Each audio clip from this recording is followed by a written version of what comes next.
Welcome to Bridging Success, the podcast where top B2B CEOs and executives share their insights, challenges, and game-changing strategies that drive innovation and business growth. I'm your host, Bo Jakins, founder and CEO of BridgeNet Technology Consultants. Each episode, we spotlight visionary leaders shaping the future, diving into critical decisions, leadership philosophies, and breakthrough moments that have propelled them to success. On this episode, I'm happy to welcome Ravi Sawhney, CEO and founder of RKS Design. Ravi is a global design leader and subject matter expert in design and innovation. Ravi, welcome to the show. Yeah, thank you, Bo. Pleased to be here. So I loved seeing that Teddy Ruxpin was part of your origin story with starting RKS. I was reading about some of the technology involved in bringing that to market in the mid-'80s. Man, tell me about Teddy Ruxpin and how did being a part of that cultural phenomenon contribute to your success over the years? I'd love to hear that story. Oh boy. Teddy was a very interesting story. I was approached by a company called Alchemy 2, which were animatronic people who had been supplying animatronics to the movie industry. And they had developed a kind of a hand-carved, not very attractive teddy bear that they had put a cassette player into, and they used model airplane servos. And they used the left channel to control the servos and the right channel for voice. And they were able to get it to look and talk. Talk about Teddy Ruxpin. I started doing this. Yeah, and they thought this would be great. Now, part of the beauty of Teddy Ruxpin is that Ken Forsey, who was the inventor of Teddy Ruxpin, had been using Teddy Ruxpin in puppet shows for kids for a long time. So he had all these incredibly rich, tested stories. And so Teddy was a character before he became this animatronic bear. So we were approached to basically take this and reinvent it for manufacturability and for the market. A guy named Don Kingsborough, ex-Atari, came in and started funding it.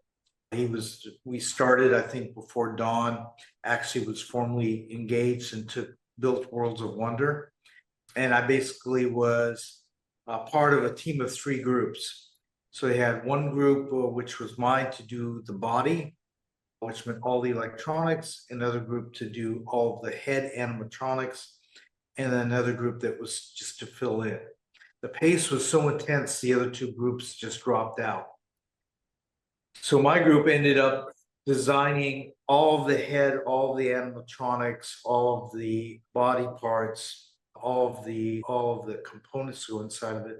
Along the way, one of the things that as an industrial designer I saw was that all the cassette players available at that time used a double press. If you remember, you press once to stop and once to eject the tape. And it was my observation that, or 2 key observations. One was that it had to look like a regular teddy bear. It should not look like something that is an electronic or a mechanical teddy bear. It's got to look like a cushy, soft teddy bear that comes to life. The other was that younger kids would never be able to get the double push, right? And so what I did on my own was I developed a door that had injection molded cams into it. And when you lifted the door, when you lift the door, the first cam pressed the stop button, and then behind it was another cam that pressed the eject button and lifted the cassette out. So even a 3-year-old could basically just open the door and the tape would be there.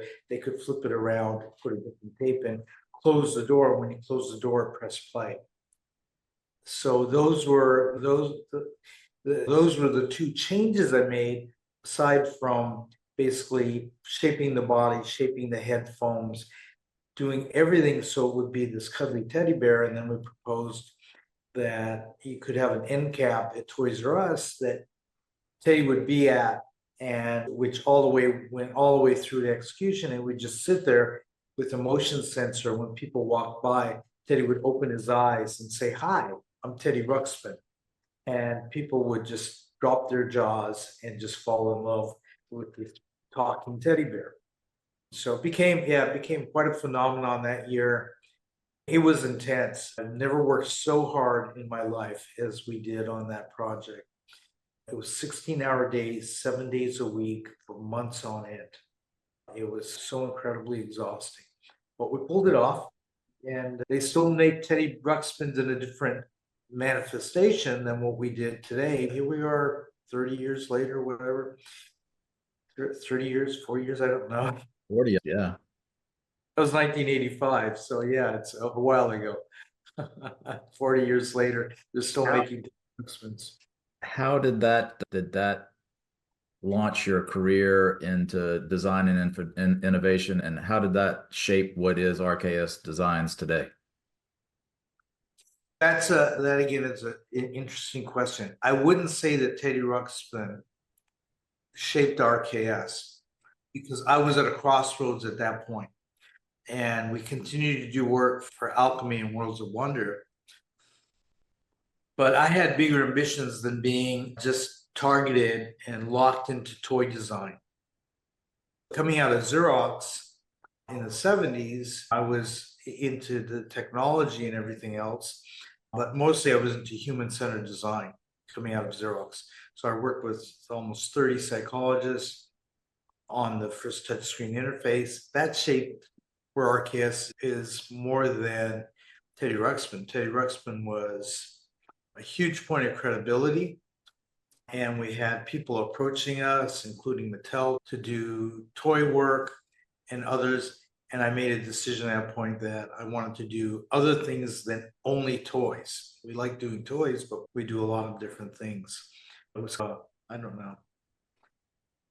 Financially, was that the best decision at the time? Probably not. The low-hanging fruit as far as financial success at that time was to stay the track and keep just doing toys and be known for doing animatronic toys. But that wasn't where my heart was at. My heart was always been making people happy and increasing the quality of life for people. And that's what's really driven RKS. That's great. So I read about the psychoaesthetics framework that you developed. What do you want your listeners to know about your work in that area?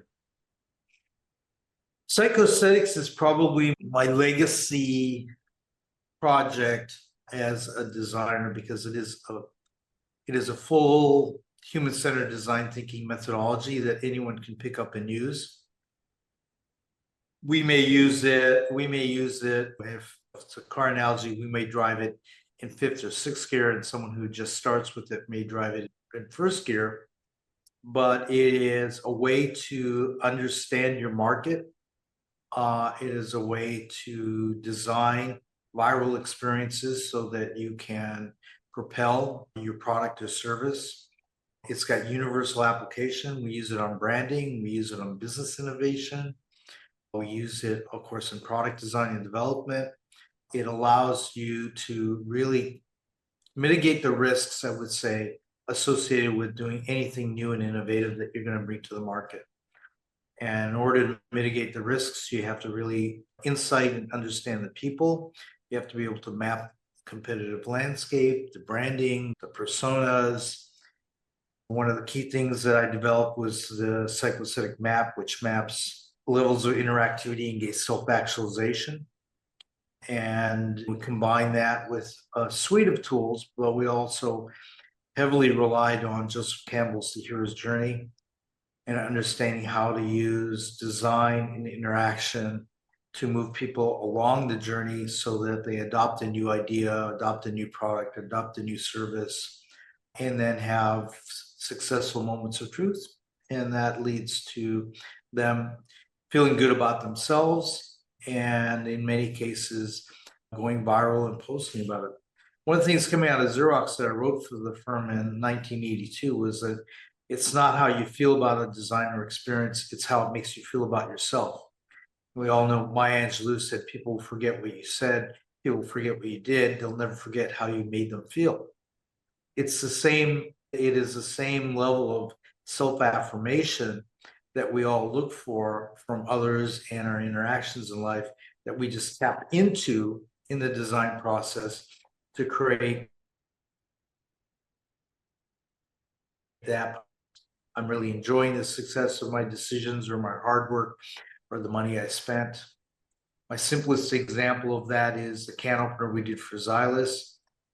That is the simplest product we've ever designed, probably. And what we did was we studied, and there's hundreds of can openers.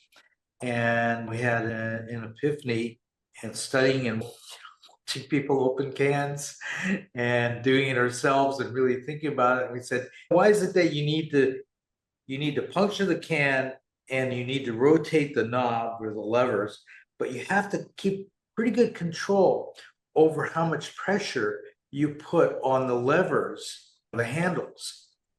And I proposed to the team, I said, why don't we just latch the handles together with a release? Once you puncture the can, the handles are locked together. And then you just turn the knob mindlessly, because we've all had that experience where we get distracted, we loosen up the handles, and now we've got part of the can that hasn't been opened, and now you got to go through the whole thing again.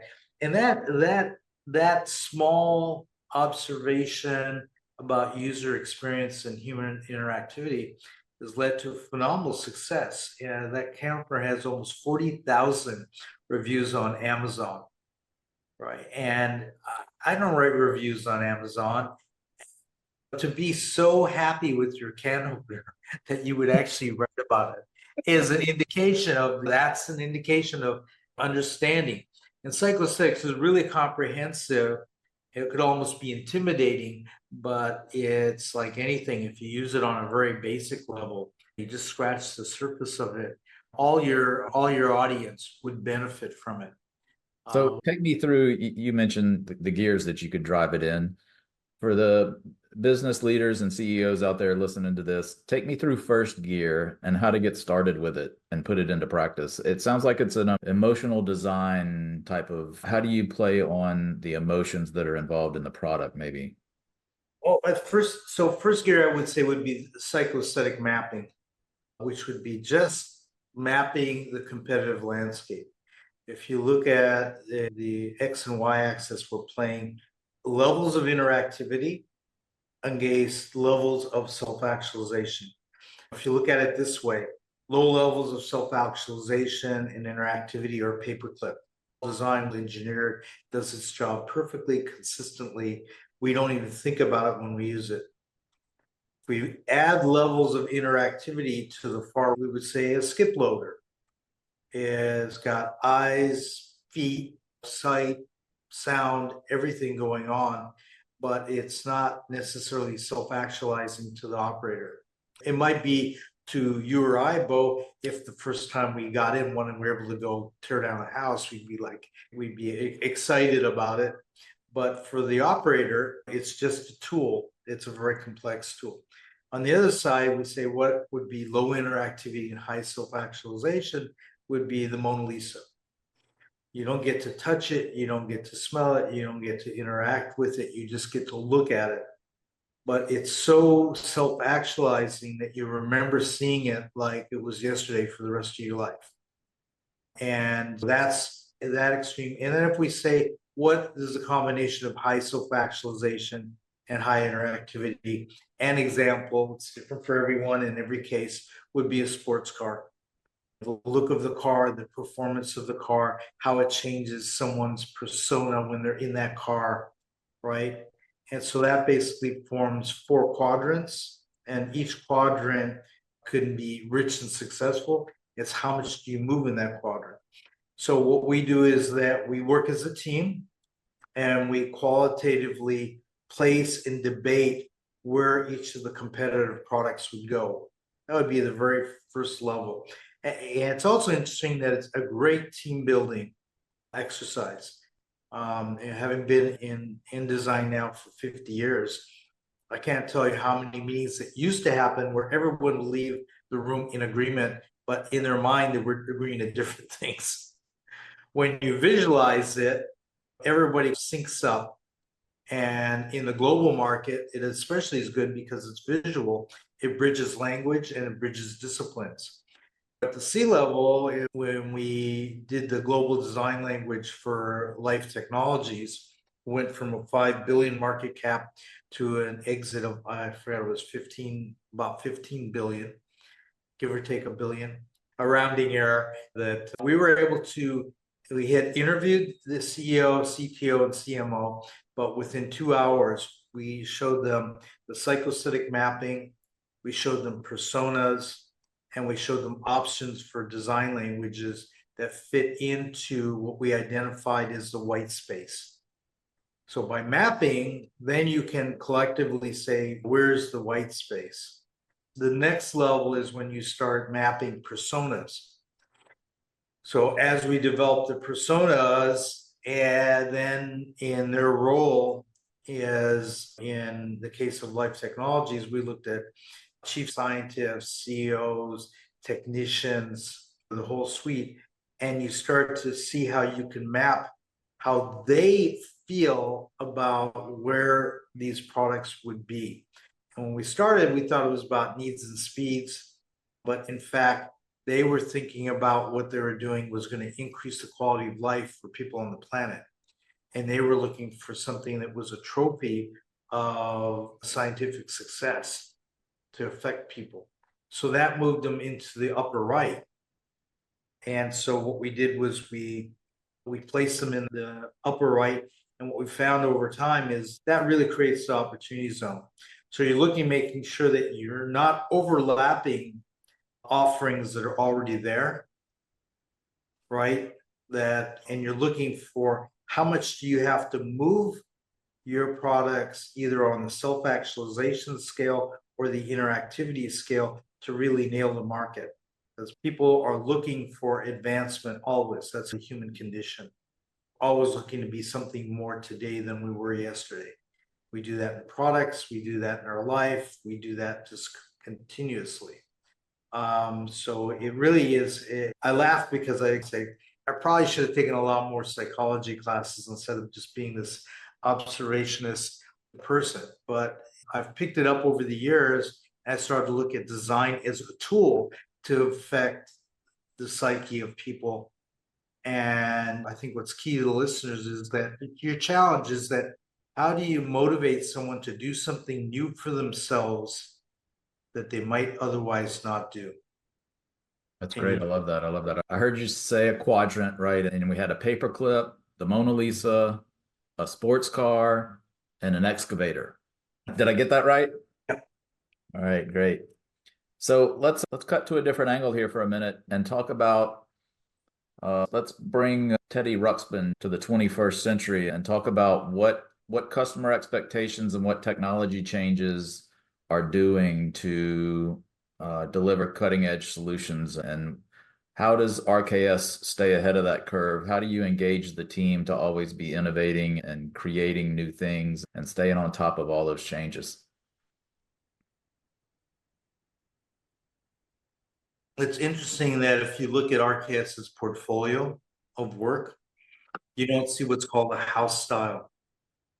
And that is because we are basically the voice of the consumer on steroids. And so in order to do that, what RKS does is it does a lot of ethnography. We do a lot of technology scouting. We do a lot of foundational work to really build a strong foundation. And along with that starts to become more of a trend analysis. Where are people going? What are they doing? In many cases, we invent the technology then to fulfill their needs and aspirations, or I would even say unarticulated needs and aspirations. So what we do is and that's led us to refresh ourselves every day so that we stay current, we stay ahead of the curve, because it's people who are changing and are driving through their expectations. Because as a consumer, you're latching on to whatever is the latest and greatest advancement. As designers and innovators, we have to look at that and say, okay, what does that mean? We can't tell people what they should want. We have to understand what they would love that doesn't exist. So don't, and that's always the challenge, is that if you ask people what they want, they can only tell you what they know. We know what could be, they know what they know, and we need to advance beyond that. As the famous quote from Henry Ford is, if I asked people what they wanted, they would have said faster horses. Yeah. If we had been there, we would have said, why do you need a faster horse? And we would have started digging, because we do this qualitative interviews. Why do you need a faster horse? What's wrong with your existing horse? Where do you have to be faster? And when you start to dig in and understand, because then we would say, if we could make affordable technology, then that would solve their needs and aspirations, and it would be self-actualizing for them, because it would give them a new experience that they never had, in a sense of empowerment that they might not have with a horse, because the horse has got a brain and it delivers a ride. But just thinking about it, it's like, I drive my car, I'm the brain. I do some of the advanced technology in the cars. I like when I'm starting to fade from one lane to the other, that puts me back in that lane. I also have my wife to remind me of that as well. So speaking of design and technology, what's next for RKS? Can you share any exciting innovations you and the team are currently exploring? Oh my God. We're working on, there's usually about a dozen projects that are going on. So we're always working on some level of laboratory equipment. We're working on a variety of different consumer products, anything from advanced technology in food storage to, it's very interesting, because in the office, one team you'll see they'll be working on the next generation sequencer, and next to them you see the team that's working on developing the best dog bed in the world. And the next team over, we're working on an advanced toothbrush, second generation toothbrush, that has 4 heads, that we've rebranded and renamed Quattro.